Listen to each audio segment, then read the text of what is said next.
Hey, YouTube.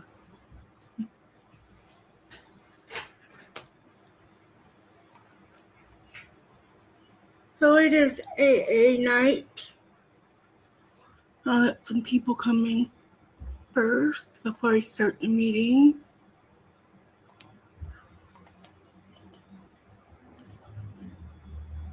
Thank you, sis, for the lunch.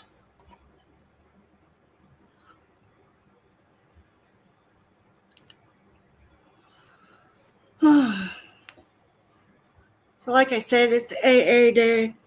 It's been a long week. Crazy week.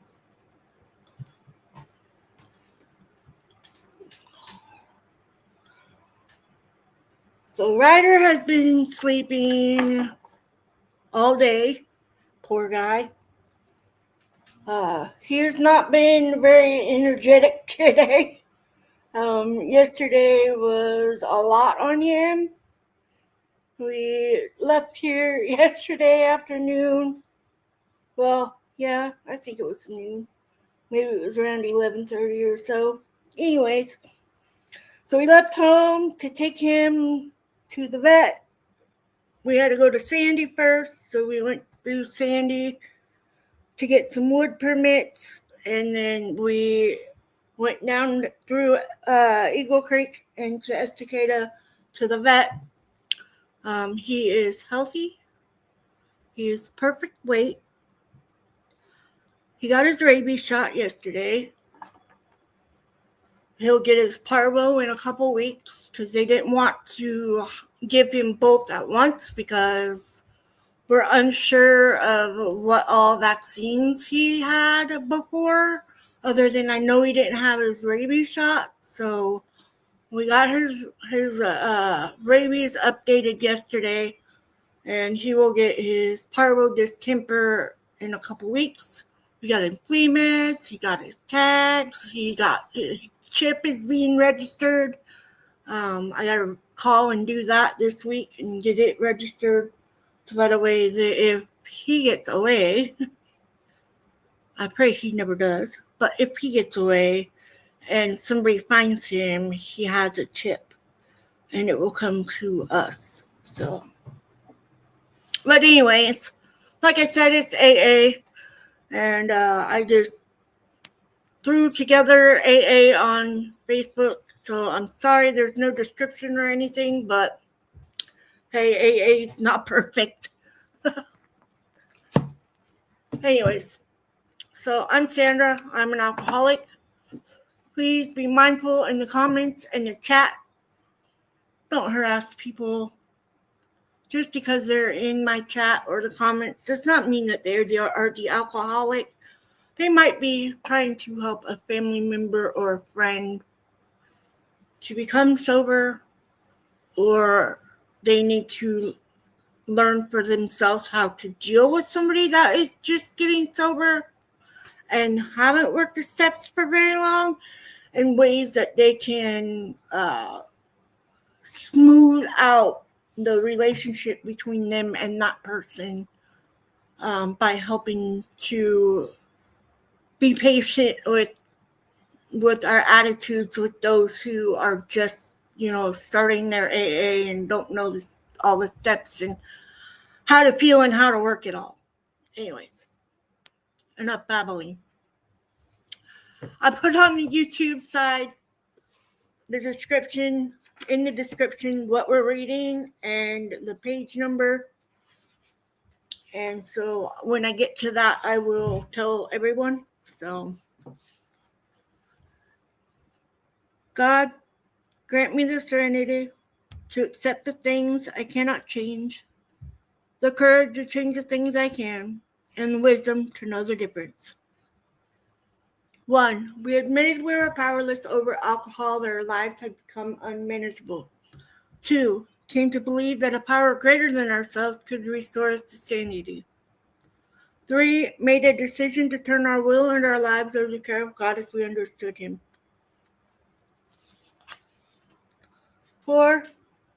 Made a searching and fearless moral inventory of ourselves. 5. Admitted to God, to ourselves, and to another human being the exact nature of our wrongs. 6, we're entirely ready to have God remove all these defective characters. 7, humbly ask Him to remove our shortcomings. 8, made a list of all persons we had harmed and become willing to make amends to them all. 9, may direct amends to such people wherever possible, except when to do so would injure them or others. 10, continue to take personal inventory and when wrong, promptly admit it. 11, sought through prayer and meditation to improve our conscious contact with God as we understood Him, praying only for knowledge of His will for us and the power to carry that out. And 12, having had a spiritual awakening as a result of these steps, we tried to carry this message to alcoholics and to practice these principles in all our affairs. So I have the 4th edition, and we are reading Listening to the Wind on page 458. If you're in a different edition, it's probably not going to be on the same page. That's why I list the name of it, so that way you know what we're reading. Listening to the Wind. It took an angel to introduce this Native American woman to AA and recovery. Did I read this one?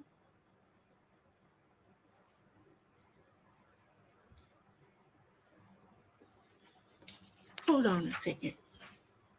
I don't know if I read this one already. I don't think I did.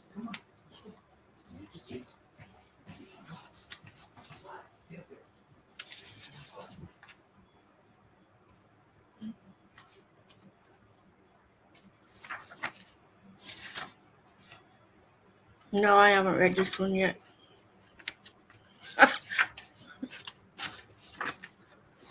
I've read them so many times that I think I've read it just recently. I started drinking when I was around 11 years old.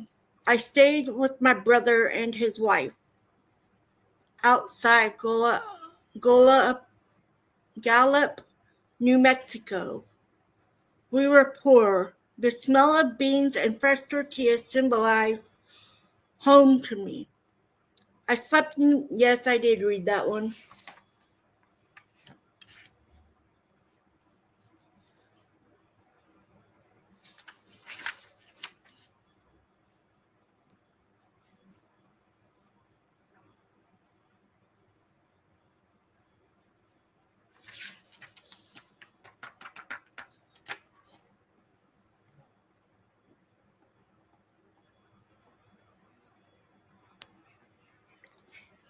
All right, so I think we read that one already.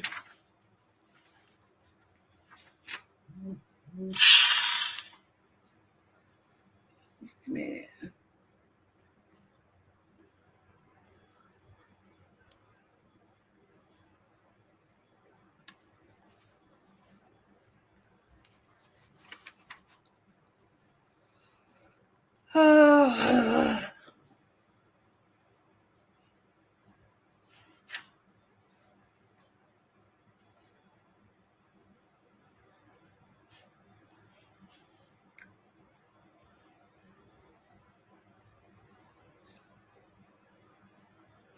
Okay, yes, I read that one last week. So I'll have to fix the description on this one. Sorry, guys. We are reading Twice Gifted. I forgot I moved my I got this bookmark when I first started AA from another person there, and I've had it this whole time, and it's always in my book. Twice Gifted. Diagnosed with cirrhosis. This sick alcoholic got sobriety plus a life-saving liver transplant. Today is Sunday, my favorite day of the week. Things are usually peaceful, and I always get that wonderfully humbling. It's amazing to be alive feeling. Hi, Tony. You're good. I am happy to say that very few days go by without that feeling. Sorry about my phone. Tony, we are actually on Twice Gifted on 470. Sunday used to be pretty wild in the old days. That is what I call my drinking days. The old days. It was the last day of the weekend, finishing up a few days of partying with my friends. I never went anywhere that was not a party. And if in doubt about the occasion, I'd think of a good one and bring the party with me. I cannot remember a time without booze in my life, even when I was young and didn't drink myself. Liquor was always around. I do remember a time at the beginning of my drinking, thinking to myself that I was not and would never become an alcoholic. Knowing is a very personal way exactly how an alcoholic lived. I was a teenager then, and I figured I was just having fun and could control everything about my drinking. By the time I actually reached legal drinking age, I had definitely gone beyond weekend party drinking. And Sunday once again became the first day of the week, soon to become a week a day drinking. During my young adulthood, drinking was the way I related to others. I did not know anyone who did not drink, and all of my interests, friendships, and more intimate relationships revolved completely around drinking. Over the years, by all appearances, I grew up and got a life, but it was only a facade. I never did mature other than in the physical way. I appeared normal on the outside. I knew I drank, and so did everyone else. But I behaved pretty well and only by chance managed to stay out of harm's way, except for a few occasions. Looking back now, the picture of my life before I got sober looks like a long series of unfinished matters. Through the years, I had quit on everything that ever mattered. College, going from promotions for promotions, relationships, at least the relationships that demanded any work. Then a few things began to change. Some years before I finally gave up drinking, my body started to give me signals that continuing on this course might not be as carefree as it had seemed up to that point.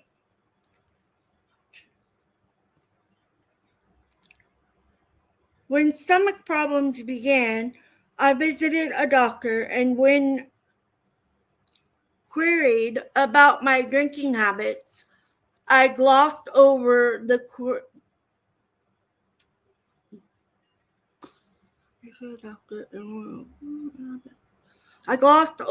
idea that I overindulged.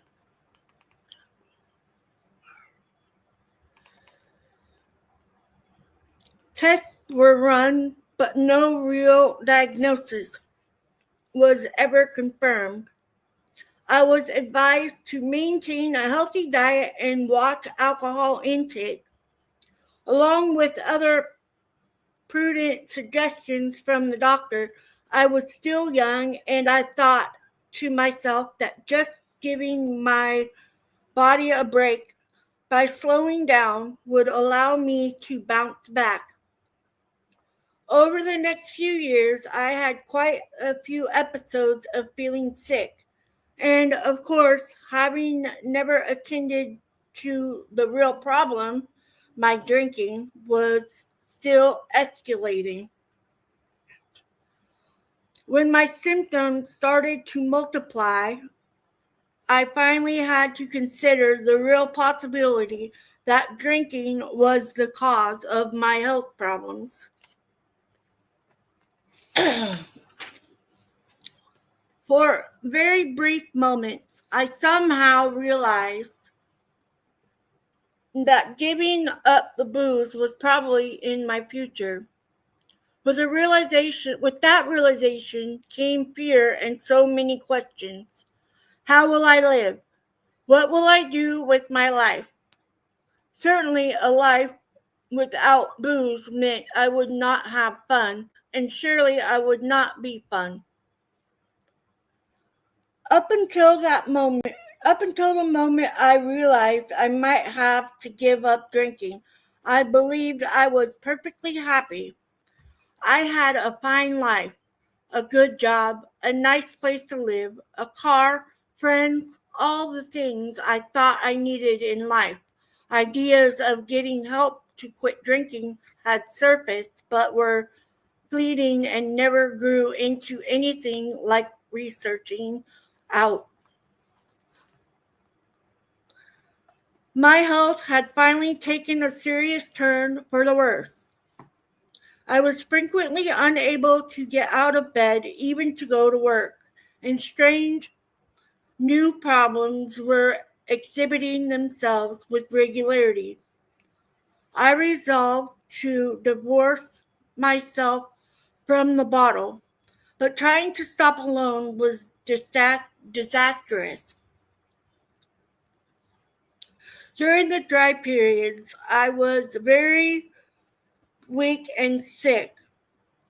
Then, at times, I would drink, at, and it was out of control.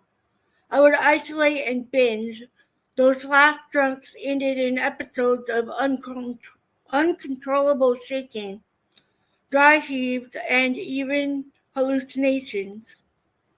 At the end, I was scared and suffering, and I felt as though I were absolutely alone in the world. A series of circumstances brought me to a new doctor. I had to see a doctor because once again I had become fearfully ill and I was unable to work. My stomach was distended and my ankles were swollen, nearly twice their normal size, due to fluid retention. The whites of my eyes had yellowed from jaundice. I had spidery, broken veins all through my body. My skin itched all over and took on an eerie greenish gray appearance. My blood had apparently thinned because the lightest touch would cause a terrible bruise, and even a small scratch would bleed for a very long time. Dark marks appeared on my eyes and arms. My hair began to fall out, and because I had no appetite at all, I was very weak and extremely fatigued. The new physician took one look at my appearance and my blood test results and asked if I drank. I said that I used to, but had abstained for quite a while. This was a blatant lie. In reality, the only person who was being fooled was me. My new doctor explained that I had a disease called cirrhosis. I'm sure I'm saying that wrong, but y'all know what it is, I guess. Of the liver. How far it had progressed was hard to tell, but by the symptoms I was having and the results of my test, the disease seemed fairly advanced. The picture he painted was very bleak. As the disease worsened, I would become sicker and weaker, and finally there would be a slow and painful progression, usually ending in a fatal episode of bleeding into the stomach or lapsing into a coma or passing. With that, he referred me to a special clinic, not an ordinary group of doctors, but a liver transplant clinic.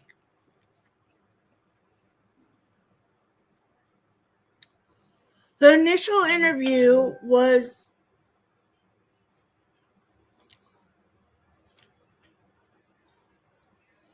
The initial interview with this group of doctors made it clear that if I wanted to live, I was going to have to prove that alcohol was no longer going to be part of my life. I was 37 years old at the time, a relatively young woman for what was happening to my body. I was suddenly very afraid of dying, and I was desperate. I had attended AA meetings prior to that time. Sorry, my phone goes off.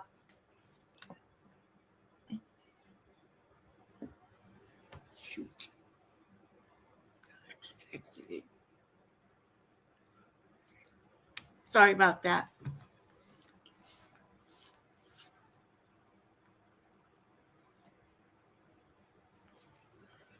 Now I gotta find where I was.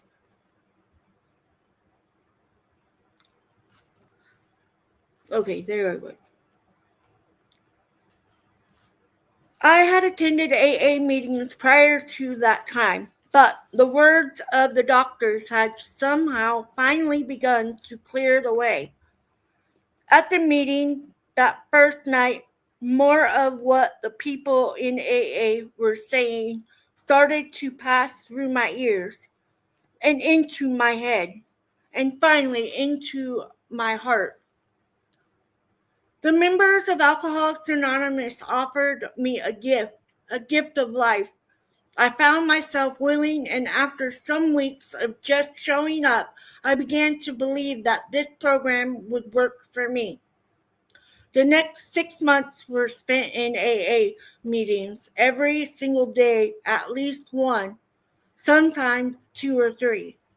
I found a wonderful patient sponsor who helped me to work the steps and practice the principles.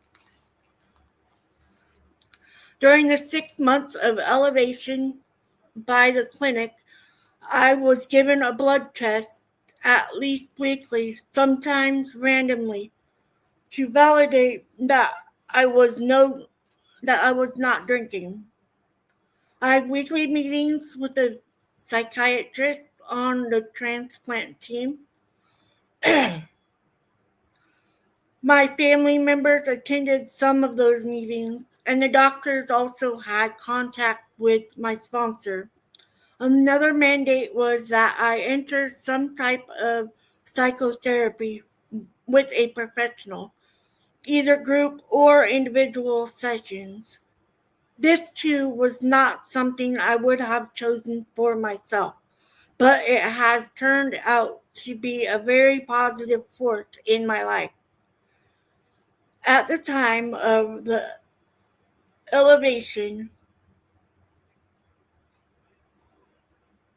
evaluation, not elevation, ding dong. Hi, Cheryl. There had to be evidence that I was doing everything possible to assure my continued sobriety. After a 6-month period, I was officially listed as a candidate for liver transplant.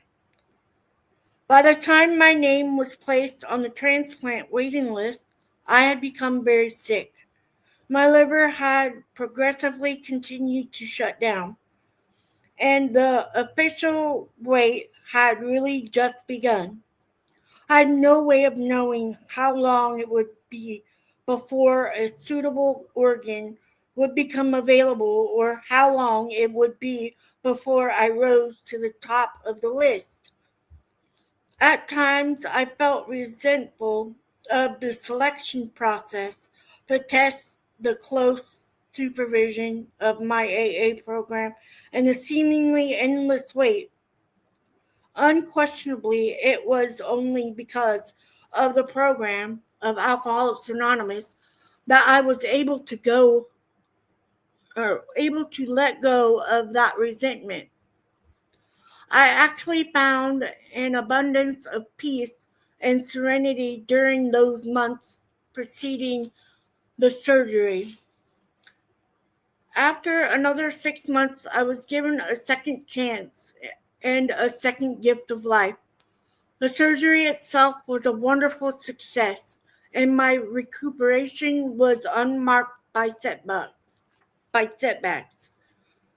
Some years have passed, and as I look back from the clarity of this moment, I know that the way here for me could not have been by an easier path.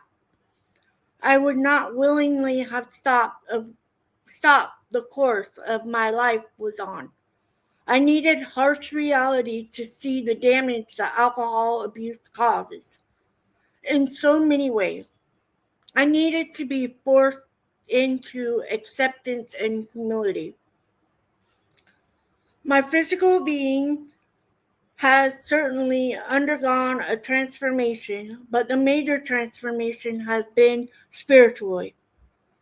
The hopelessness has been replaced by abundant hope and sincere faith.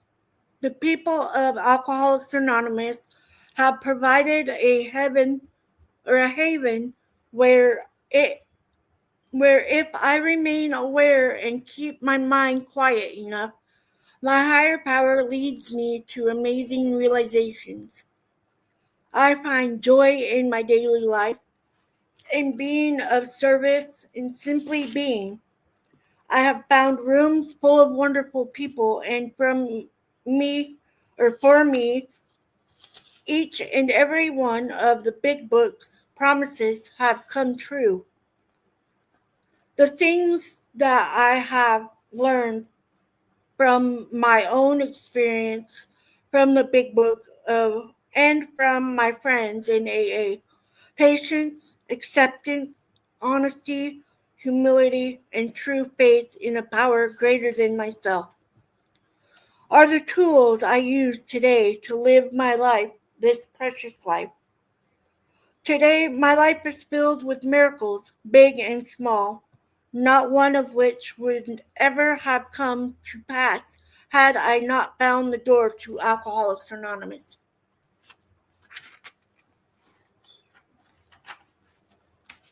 Y'all know I highlight. So I highlighted right in the first page. I cannot remember a time without booze in my life. Even when I was young and didn't drink myself, liquor was always around. I do remember a time at the beginning of my drinking, thinking to myself that I was not and would never become an alcoholic.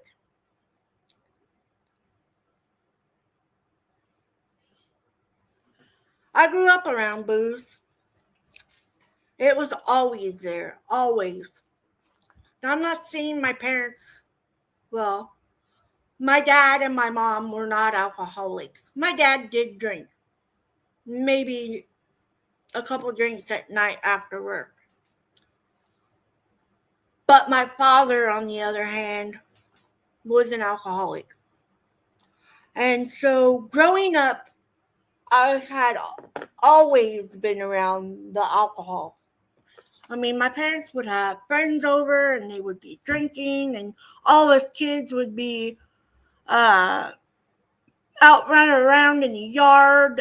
We lived in the country, so we had blackberry bushes, strawberry plants. We had all kinds of stuff out there we could do.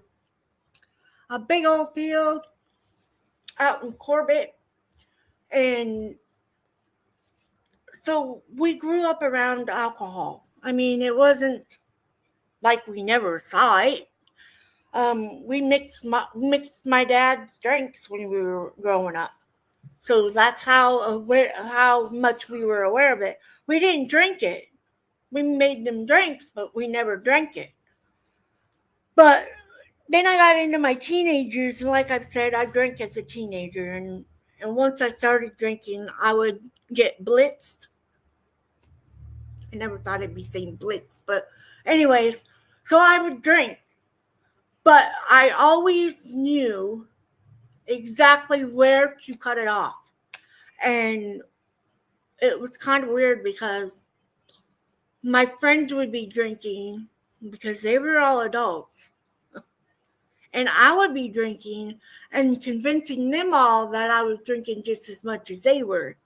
And the real reality of it was, yeah, I would get a buzz going and I would dump the rest out. And then I wouldn't go back. But then I got to my 30s and y'all know what happened. I ended up down that path anyways. But I grew up always saying that I would never, ever become that alcoholic. And I fought it until I hit my 30s. And then it was game on. And it took quite a while to get out of it.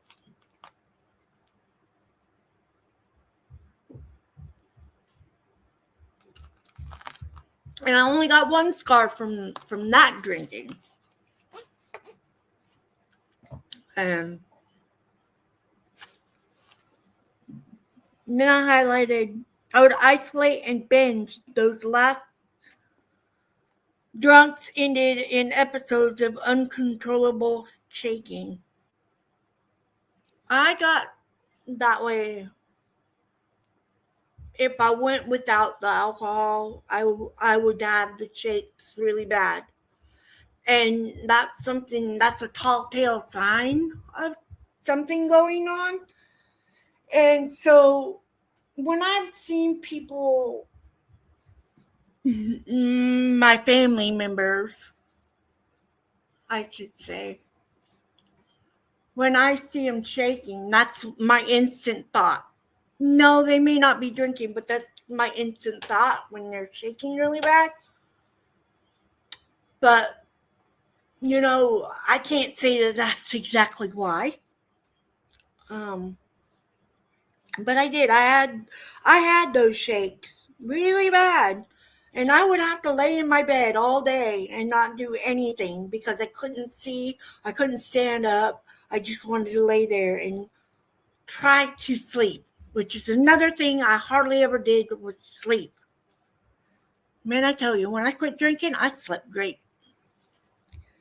And then at the end, I was scared and suffering. And I felt as though I were absolutely alone in the world. I wasn't alone.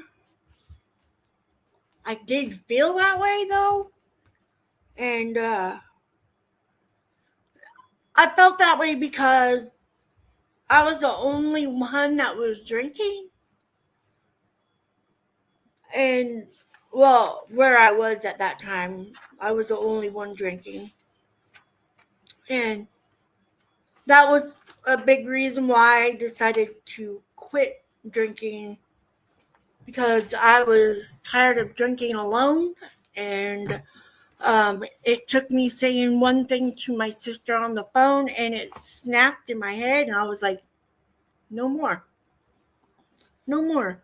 Because if I can say that to her, then why am I any different? So I got sober, and then I started on my sister, getting her to get sober. I have a friend in AA that has been my friend since I was 16 years old. I haven't always talked to him, but I've known him since I was 16, and I have to give him props because he got me to go to AA. Now, I do have to say that that friend ended up stepping off and on.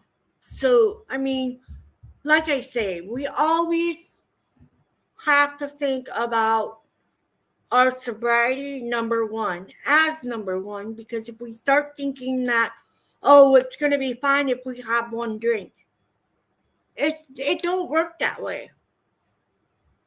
Really, it doesn't, because when you think you're going to only have that one drink, you end up having another and another and another, and then sometimes you don't come back. And I'm lucky enough that this friend came back and is still back. And it takes a lot of courage to step off and then come back in, you know. Um, that definitely, I don't think is easy. But I'm thankful enough that that friend told me that that happened. And that's another thing. I don't know if he has a sponsor or what, but I do check in and ask how are you doing, how's sobriety, and all of those things. And that's just what friends do. Um, I don't talk to him every day. I talk to him maybe once a week. Um, but having those people that you know are on the same track that you are, then you want to check in with them. Yeah, I know I need to check in with my sponsor, but my sponsor sees me twice a week right here. And, you know, I don't talk to her all the time. I talk to her every now and then. I'll check in with her and see how she's doing. And she does the same to me. What are you doing? But I trust myself in my sobriety. And if somebody is going to try and get me off of it, you're not a friend. If you're going to talk and say bad things about me being sober, you're not a friend. 9 times out of 10, when I'm having a conversation with somebody, that's where I end up going, is my sobriety, because it's that important. And it needs to be that important, because it's a gift that you get that you really don't want to lose. And, you know, me doing these meetings, I'm not looking for clicks or anything like that. I'm actually trying to help other people that need that help, that don't know where to go, that can't get out and go to a meeting. That is my sole purpose of starting these AA meetings online. I'm putting myself out there as the one. I need the space to give back. And this is how I give back in my service work, is giving back that gift here to you guys for free. If you'd be nice, you could subscribe and hit the notification bell. But that's not why I do these meetings. I do these meetings to help people. And, when the Rona was here, hopefully I don't get in trouble with YouTube, but when that was here, it was really, really hard on a lot of my fellow AA friends in my home group. 1,000-pound phone, flap out, yeah. But during that time, a lot of my friends in AA, they didn't make it through that without going back to the alcohol. Because that time really brought out the depression, the fear. And with us alcoholics, that is why we drank mostly because we were dealing with those things. And so when Rona was here and everybody was going through that stuff, I was scared to death too, you guys. I'll be the first to tell you. I ended up in the hospital because I had a panic attack at work. But some of them have not come back. I don't always go to meetings. I'll admit it. The meetings I do are here. I don't go to my home group very often. I go once a year. But if I really truly need a meeting, I know where there's a meeting and I know where to look. And so if you need a meeting, they're here online. You can look up Alcoholics Anonymous. They have phone numbers for all of their meetings. Well, I think, anyways. At least ways they should.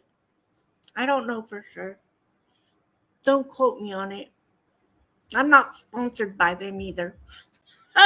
I'm just no, but there's a meeting absolutely everywhere. There's no way you can't find a meeting unless if you're in the middle of the ocean without cell service or without the Wi-Fi, the space Wi-Fi. I can't say the name of it because I'm not sponsored by them.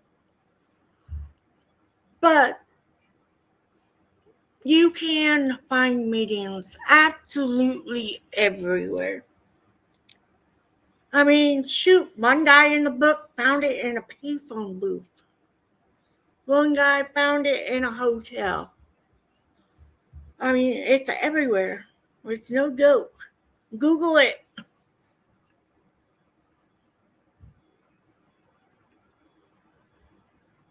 Oh, there's still meetings on I know on a ship, but I'm meaning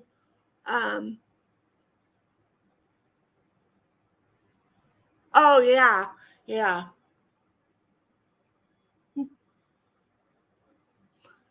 So did you do a meeting on the ship? Anyways, apparently there's meetings on the ship too. For sure. I mean, like my sponsor says, it only takes two people to make a meeting, and that's the truth. That is absolutely the truth. I'm a one person here, but I got people here that I'm talking to.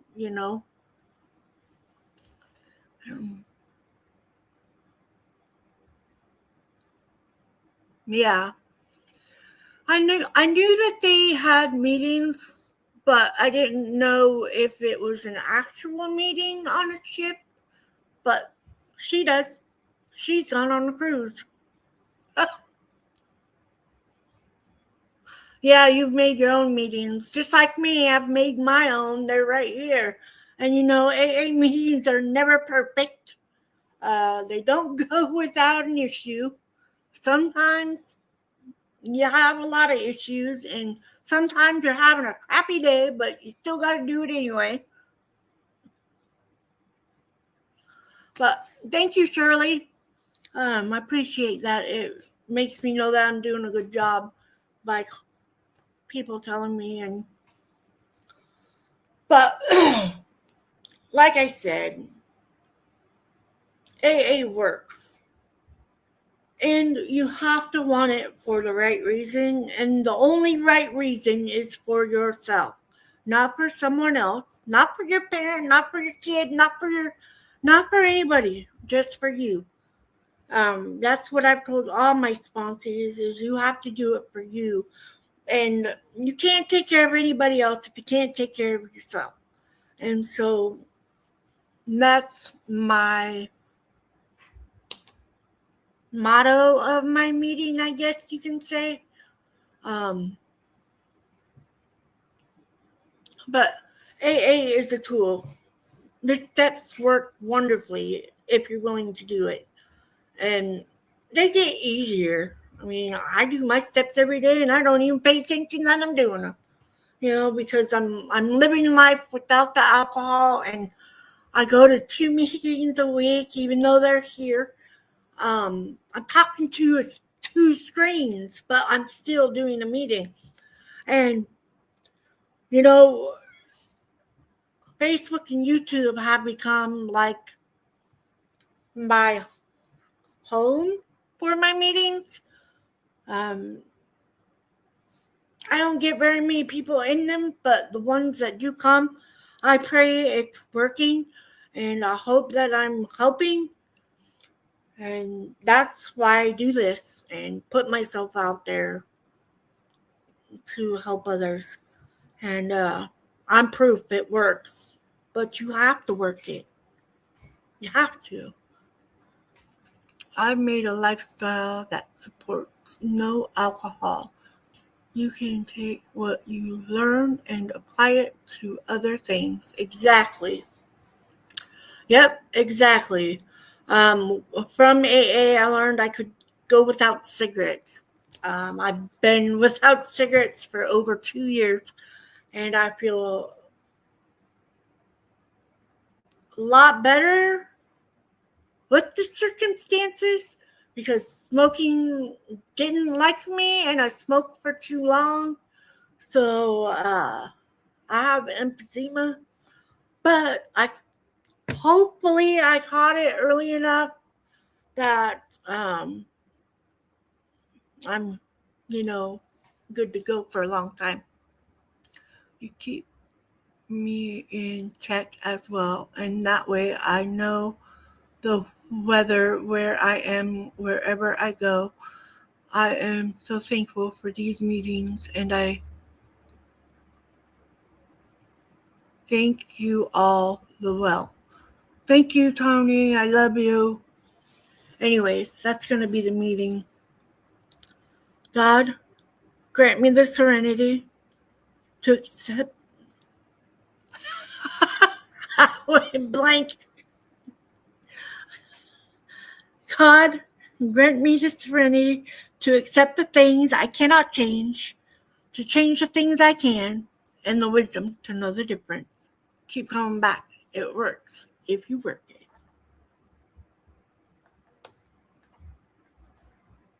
I can't get to the off button. Love you guys.